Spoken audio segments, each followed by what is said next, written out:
जन्माष्टमी कब और क्यों मनाई जाती है?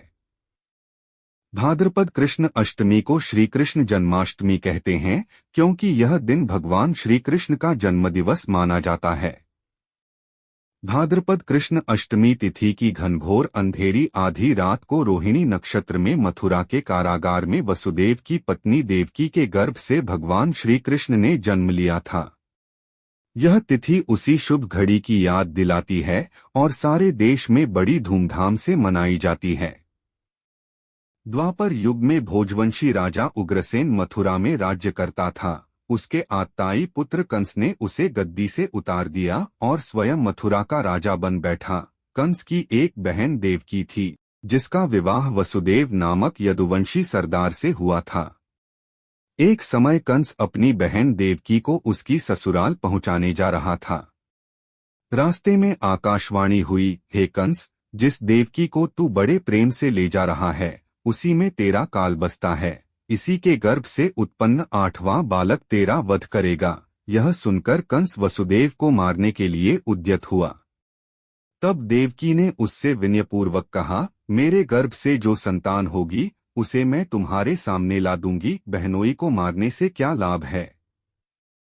कंस ने देवकी की बात मान ली और मथुरा वापस चला आया। उसने वसुदेव और देवकी को कारागृह में डाल दिया, परंतु उसने अपने पिता समेत देवकी और वासुदेव को कारागार में डाल दिया। इसी बीच नारद मुनि ने कंस से भेंट की और उसे और विचलित कर दिया कि क्या पता कौन सी संतान उसके विनाश का कारण बने। यह सुनते ही कंस ने यह तय कर लिया कि वह देवकी और वासुदेव की सभी संतानों को मार डालेगा। वसुदेव देवकी के एक एक करके 7 बच्चे हुए और 7 को जन्म लेते ही कंस ने मार डाला। अब 8वां बच्चा होने वाला था। कारागार में उन पर कड़े पहरे बैठा दिए गए। उसी समय नंद की पत्नी यशोदा को भी बच्चा होने वाला था। उन्होंने वसुदेव देवकी के दुखी जीवन को देख 8वें बच्चे की रक्षा का उपाय रचा। जिस समय वसुदेव देवकी को पुत्र पैदा हुआ उसी समय संयोग से यशोदा के गर्भ से एक कन्या का जन्म हुआ, जो और कुछ नहीं सिर्फ माया थी। जिस कोठरी में देवकी सुदेव कैद थे उसमें अचानक प्रकाश हुआ और उनके सामने शंख, चक्र, गदा, पद्म धारण किए चतुर्भुज भगवान प्रकट हुए। दोनों भगवान के चरणों में गिर पड़े। तब भगवान ने उनसे कहा, अब मैं पुनः नवजात शिशु का रूप धारण कर लेता हूँ।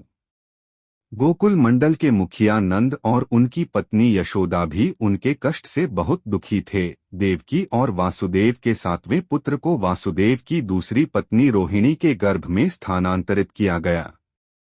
यह भी भगवान विष्णु की माया थी। रोहिणी नंद और यशोदा के साथ ही वृंदावन में रहती थी। उस बच्चे को बाद में बलराम के नाम से जाना गया। बलराम को शेषनाग का अवतार माना जाता है। उधर वृंदावन में यशोदा भी गर्भ से थी। तुम मुझे इसी समय अपने मित्र नंदजी के घर वृंदावन में भेज आओ और उनके यहाँ जो कन्या जन्मी है उसे लाकर कंस के हवाले कर दो।